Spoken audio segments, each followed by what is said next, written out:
Come on in, pull up a chair and take a load off, because today I'll be sharing a bit of a how to play as well as my review for Frenemy Pastry Party, which is from Mizo Games and Solis Game Studio. Is this a cute and light card drafting set collecting game that's sure to please the entire family? Or would I not wish this game upon my worst enemy, let alone frenemy? Well, you're going to find out right after this.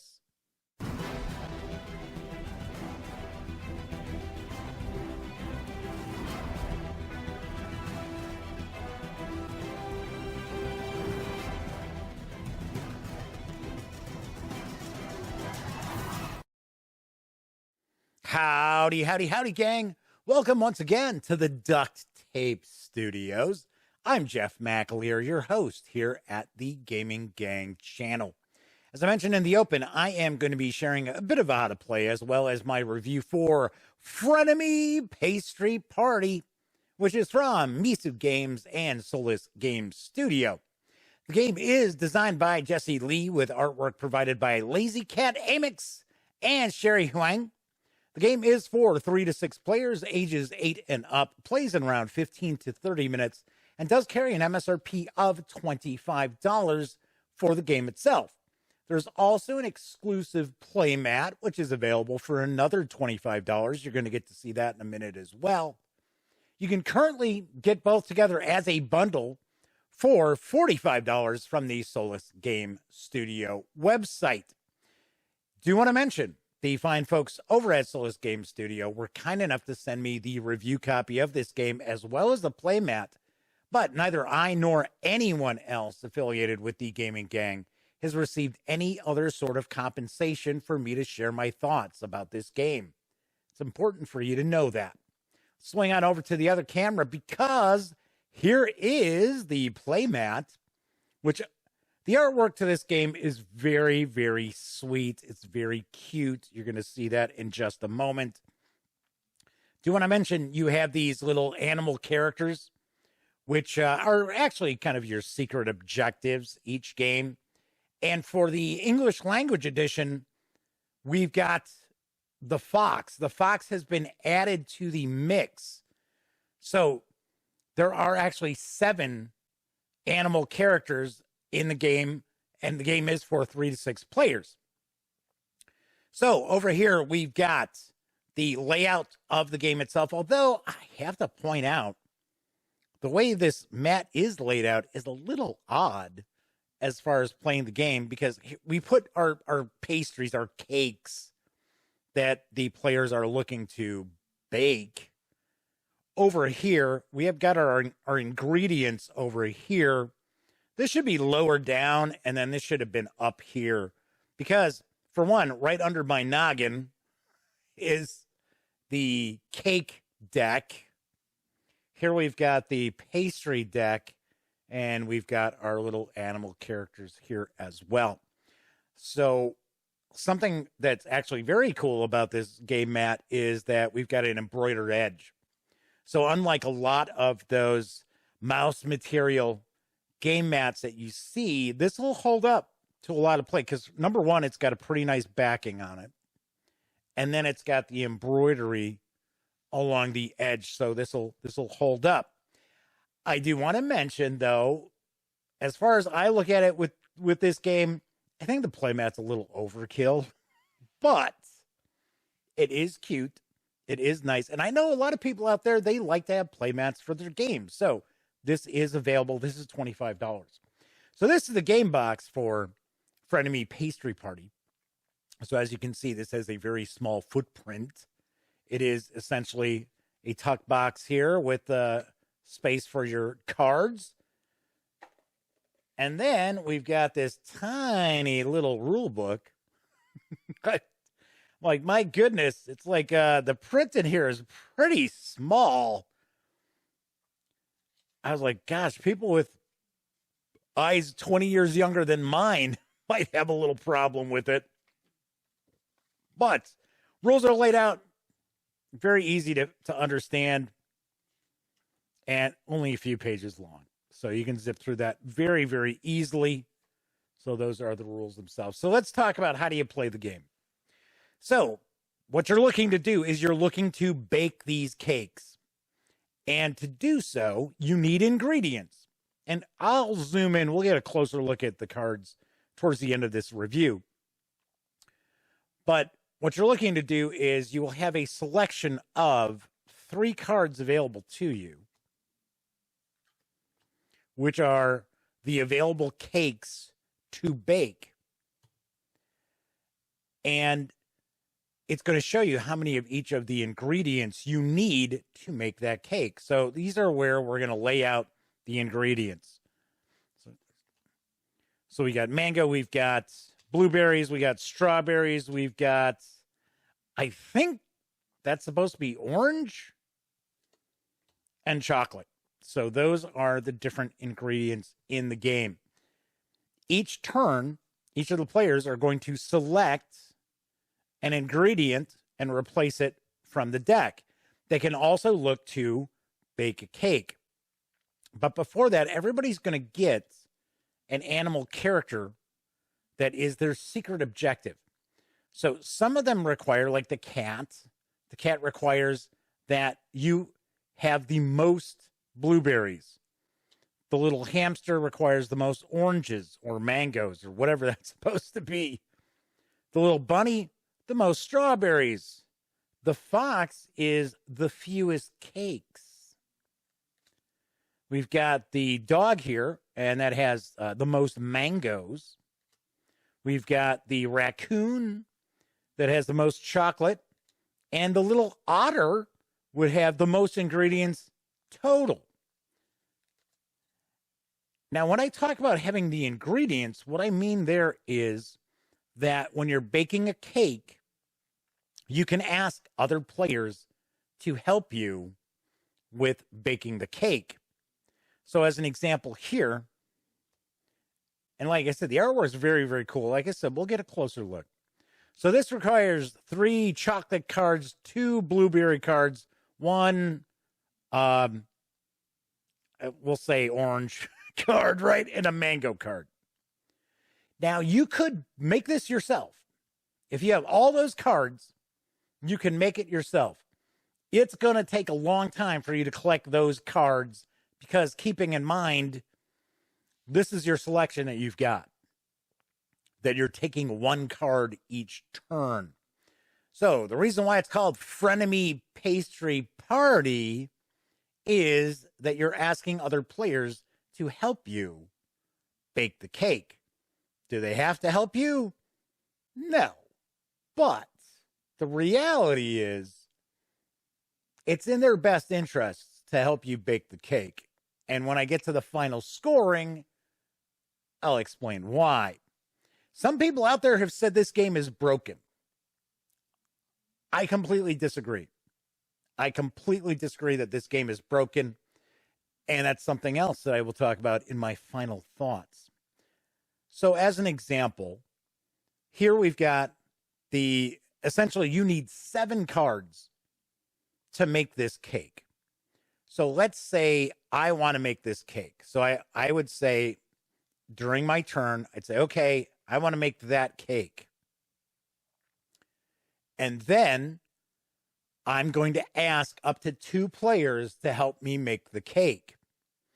So what I can do is I can go around the table and I can ask, let's say I've got the mango, I've got the blueberry, I've got the orange, and let's say I've got one of the chocolate. Oh, wow. Okay. I'm going to explain something that happens when you've got 4 of a kind out there. So I've got 4 of the 7 cards needed to make this cake. So I can go around the table and ask other players to help me. So I can say, do you have chocolate? And that player can say yes or no. They can say no if they've got the chocolate. It's completely legal in the game to tell someone, no, I don't have it, even if you do have it. But if they say, yes, I do, that means they're going to help you with making the cake. Now, they're not going to tell you how many of that ingredient they've got, but they can say, yes, I do have it, and they can help you. Once they say yes, that's one of the people who can help you bake the cake. As you continue around the table, the next person who would say yes to whatever ingredient you're looking for is going to be the second person to help you out. If you have all of the ingredients needed to bake that cake, so here we've got, once again, 3 chocolate, 2 blueberry, 1 orange, 1 mango, then you get to claim this cake, which scores you 5 points. The other players who offered up ingredients to that cake are going to take those ingredients and they are going to place them face down underneath their little animal card. Whereas I would place this face down under my animal card. Every ingredient that is used in a cake by another player to help you make the cake scores them points. Just like if I help somebody bake their cake, those ingredients score me points, 1 point for each ingredient. If you decide you're not going to help anybody and you're not asking for any help, then you're going to score your cakes, but you will not score the ingredients that you use. So when people talk about this game being broken, I think it's possible that they're not realizing that you only score points for the ingredients that are provided to help other people make a cake. Because really, there's no way you're going to win this game if you are not helping some players as far as baking their cakes. So I mentioned what's going on here with 4 of a kind. If there are 4 of the same ingredient out here, when it's the next person's turn to pick ingredients, they can take 2. Normally, you can only take 1, but if there are 4 of a kind out here, they can take, oh my gosh, what's going on? It's like, shuffled this deck up pretty well before we started playing. One thing I will mention, this 4 of a kind almost never happens. But if it does, you're able to claim 2 of those. The next person who's picking ingredients is going to claim 2 of those. So what's going to happen is you're going to continue playing until you either have no more ingredient cards or there are only 2 cakes left to bake.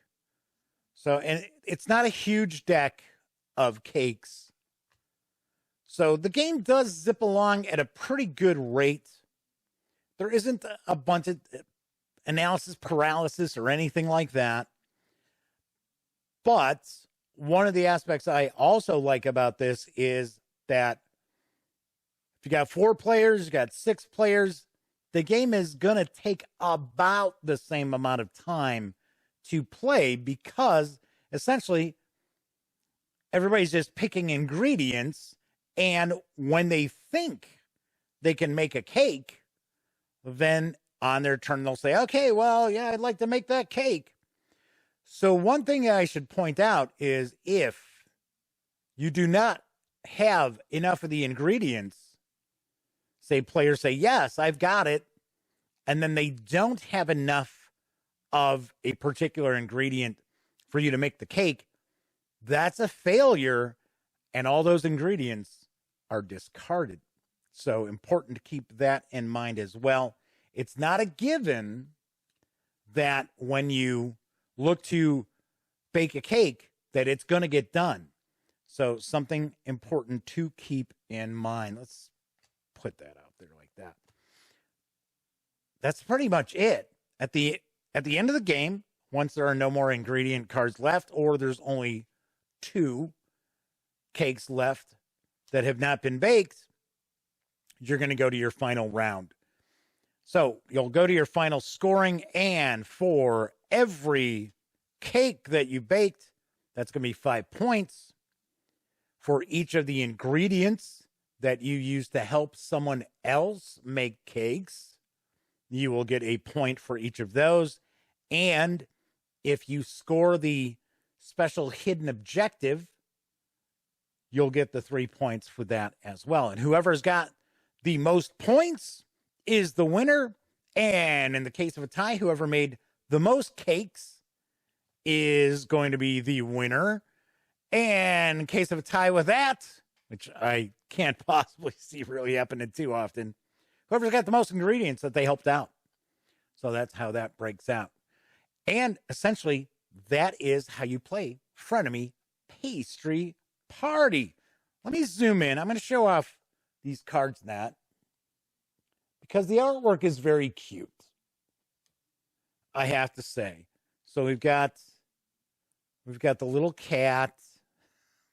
We've got the raccoon. We've got the little dog. The fox, which once again, this is a special addition to the English language version of the game. We got the little bunny. And we've got the little guinea pig.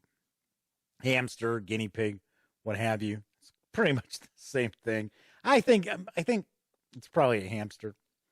So let's take a look at some of these cakes, because the artwork for the cakes is really nice as well.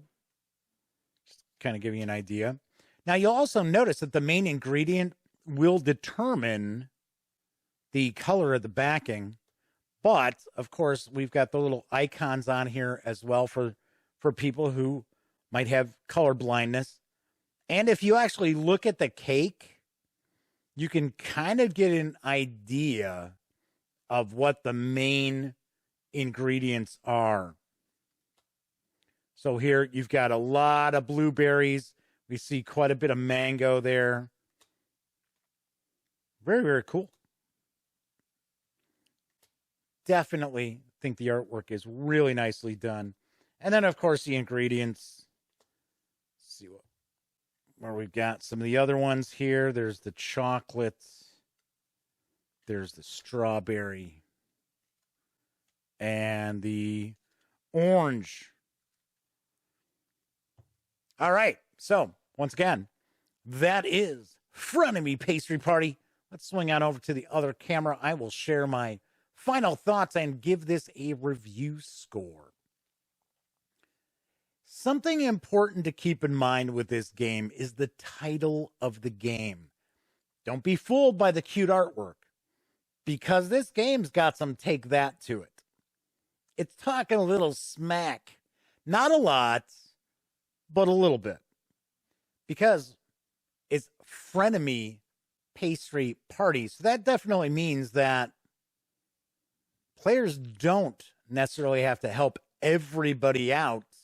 Although the reality is there are two of the animal characters that you're never going to score those 3 bonus points if you aren't helping people bake cakes.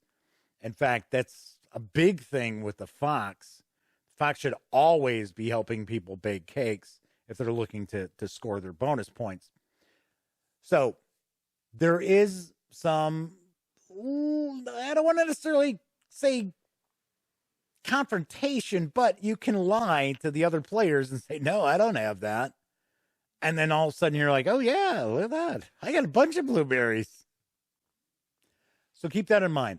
It is not as sweet and lovable as you may think just by looking at the artwork. All right. So as I mentioned before, there are a lot of people out there who say this game is broken. I don't see how. We've played it quite a few times. I have not played it with 3 players. I'll be very honest. I'm not so sure how great it would play out with 3 players, because you can have up to 2 people help you out baking your cake. Well, there's your 3 players right there. With a larger number of players, I think there's a lot more variance to the game, and I think it plays better with more players. But the thing is, I've heard people talking about, well, you can win this game by not helping people bake cakes. I don't see how, because especially if other people are helping bake cakes and you aren't, you're not scoring the ingredient cards. And remember, you do not score ingredient cards that are used to bake your own cakes. I think that is something that people have missed in the rules. Now, is it possible that everybody can sit there at the game table and say, I'm not helping anybody? Sure, it can happen. It's a possibility. Reality-wise, I don't see that happening because that kind of defeats the whole purpose of the game itself. Honestly, I think this is a cute game. I think it's fun. It's light. Don't take it too seriously. Don't get upset if somebody's not going to help you bake cakes. Is it reinventing the wheel? No, it certainly is not. But it is a very pleasant art style. I think it's a very sweet art style. I think the animals are very cute. I think family gamers will like this game. I think the artwork also helps kind of soften the blow of the take that a bit as well.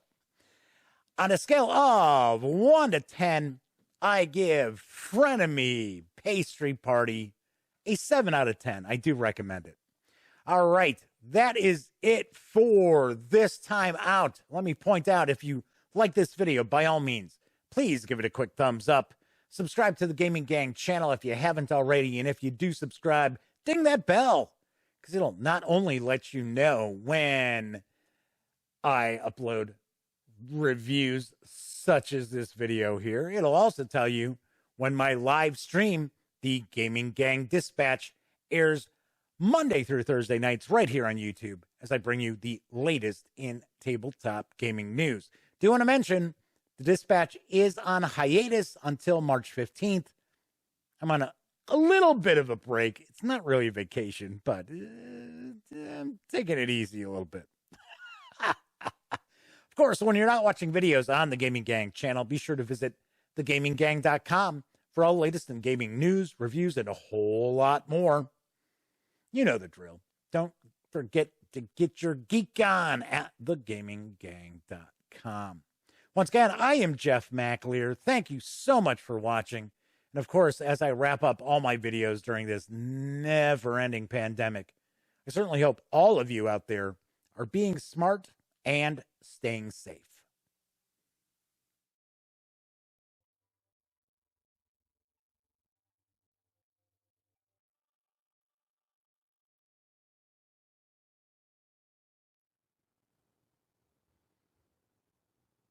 Oh, hey, you're still here. Well, if that's the case, by all means, if you haven't subscribed to the Gaming Gang channel yet, click right here. If you'd like to see the latest episode of the Gaming Gang Dispatch, click right up there. And if you want to trust YouTube's algorithm to give you something to watch, click right there.